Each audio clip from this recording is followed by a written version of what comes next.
আমরা আজকে আমাদের কলেজের জুলজি ডিপার্টমেন্ট থেকে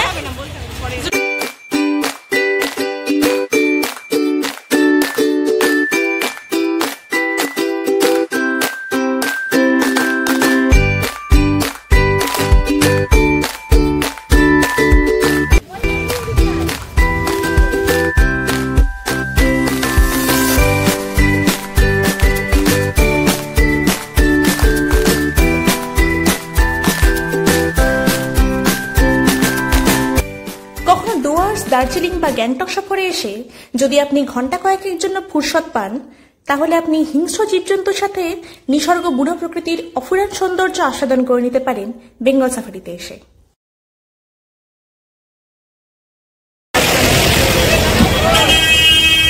আমরা আজকে আমাদের কলেজ থেকে আমাদের জুলজি ডিপার্টমেন্ট যাচ্ছি এক্সকারশনে বেঙ্গল সাফারি। তো সকাল সকাল আজকে জলপাইগুড়ি থেকে আমরা চলে এসেছি বাসে করে এয়ারোভের মোড়। এবার এখান থেকে আমরা অটো করে যাব বেঙ্গল সাফারি, ফাইনাল ডেস্টিনেশন আমাদের। শিলিগুড়ি বাস স্ট্যান্ড থেকে মাত্র 8 কিলোমিটার এবং নিউ জলপাইগুড়ি রেল স্টেশন থেকে মাত্র 14 কিলোমিটার দূরে অবস্থিত এই Bengal safari. Siliguri bus stand থেকে মাত্র 200 টাকা দিয়ে অটো ভাড়া করে আপনি বেঙ্গল সাফারির টিকিট কাউন্টারের সামনে পৌঁছে দিতে পারেন। ওই টাকাতে 5-6 জন আপনারা একসঙ্গে যেতে পারেন, আর অটোতে সময় লাগে মাত্র 30 মিনিট। আজকে আমরা এখন বেঙ্গল সাফারিতে এন্ট্রি করলাম। এখন আমাদের হচ্ছে লাঞ্চ হবে, লাঞ্চ সময় টিকিট কেটে ভিতরে এন্ট্রি করব। প্রথমে হচ্ছে আমরা দেখব মিউজিয়ামে দেখার পরে তারপর আমরা যেটা হচ্ছে ওয়াক আছে যেটা ক্যাপটিভ জু, সেই ক্যাপটিভ জু দেখে আমরা হচ্ছে পরবর্তীকালে যেটা গ্র্যান্ড সাফারি, সেই গ্র্যান্ড সাফারিতে যাব।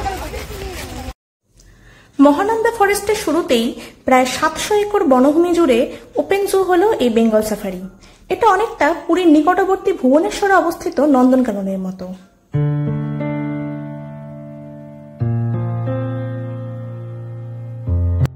বেঙ্গল সাফারির টিকিট আপনারা চাইলে অনলাইনেও কেটে নিতে পারেন। এখানে পশু পাখিরা উন্মুক্তভাবে জঙ্গলে ঘুরে বেড়ায়, আর পর্যটকরা জঙ্গল সাফারি কিংবা হাতির পিঠে চেপে খুব কাছ থেকে এই জন্তু জানোয়ারদেরকে দেখতে পারেন। মনে রাখবেন, সোমবার কিন্তু এই সাফারি পুরোপুরি বন্ধ থাকে। এটা হলো স্পটেড ডিয়ার, এবং বেঙ্গল সাফারিতে আমরা মেল ফিমেল 2 ধরনের বার্কিং স্পটেড ডিয়ারই দেখতে পেয়েছি। এখানে মানে যেগুলোর মাথায় শিং বা অ্যান্টলার থাকে সেগুলো মেল, আর যেটা থাকে না সেটা হলো ফিমেল।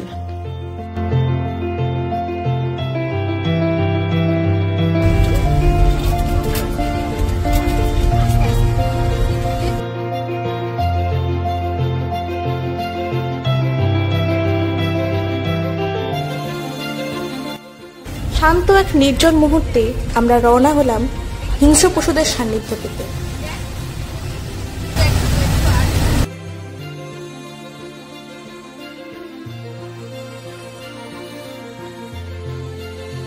প্রথমেই 2টো রয়্যাল বেঙ্গল টাইগার আমাদের পথ আগলে দাঁড়ালো।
তীব্র গরমে হাত থেকে রেহাই পেতে বাঘেরা স্নান করতে নেমে পড়েছে জলে।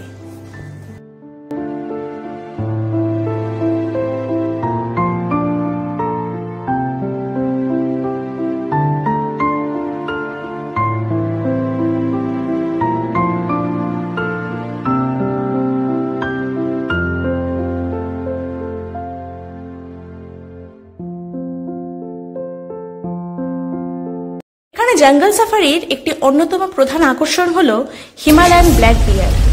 IUCN red data book list অনুযায়ী এটি কিন্তু একটি ভালনারেবল স্পিসিস।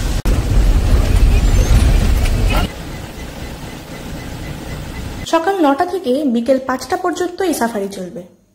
এখানে দু রকমের সাফারি হয়, এক হাতির পিঠে এবং অন্যটা গাড়ি চেপে। আমরা অবশ্য গাড়িতে চেপেই সাফারি করেছিলাম। হাতির পিঠে মাথা পিছু টিকিটের জন্য 800 টাকা, আর গাড়িতে 1 ঘন্টা 400 টাকা লাগে, এবং 30 মিনিটে যদি আপনি করেন তাহলে সেক্ষেত্রে 200 টাকা মাত্র। কুমির মূলত 3 ধরনের হয়, ঘড়িয়াল, অ্যালিগেটর এবং ফ্রেশ ওয়াটার ক্রোকোডাইল। তো এখানে অর্থাৎ আমরা বেঙ্গল সাফারিতে যেটা দেখছি সেটা হলো ঘড়িয়াল।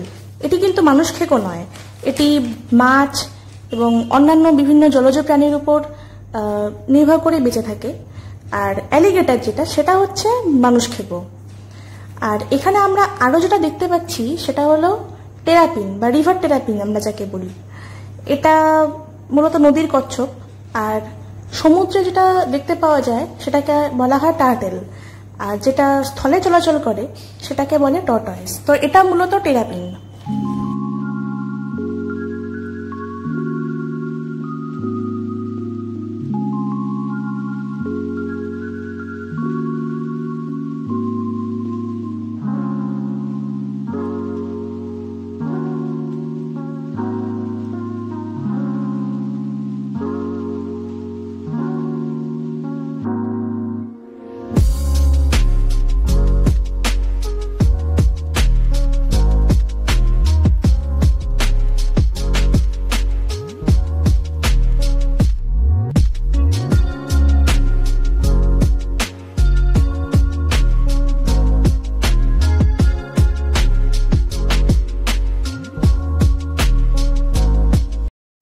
এখানে দুটো আমরা ফ্রেশ ওয়াটার ক্রোকোডাইলও দেখতে পাচ্ছি।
এরপর আমরা ঢুকলাম একটি মিউজিয়ামে, যেখানে বিভিন্ন জীবজন্তুর দেহাবশেষ সংরক্ষণ করে রাখা রয়েছে।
এবার আমরা যাচ্ছি একটা আর্টিফিশিয়াল ফরেস্টে, ওখানে খুব সুন্দর একটা ফোয়ারাও আছে। তো এবার আমরা যাবো, এখানে টোটালটা আর্টিফিশিয়ালি বানানো একটা ফরেস্ট। চলো ঢোকা যাক। এর ভেতরে রয়েছে সাজানো বাগান, কত রকম ফুল ও ফলের গাছ এবং কৃত্রিম জন্তু জানোয়ার, যা আপনাকে প্রতি মুহূর্তে আনন্দ দেবে।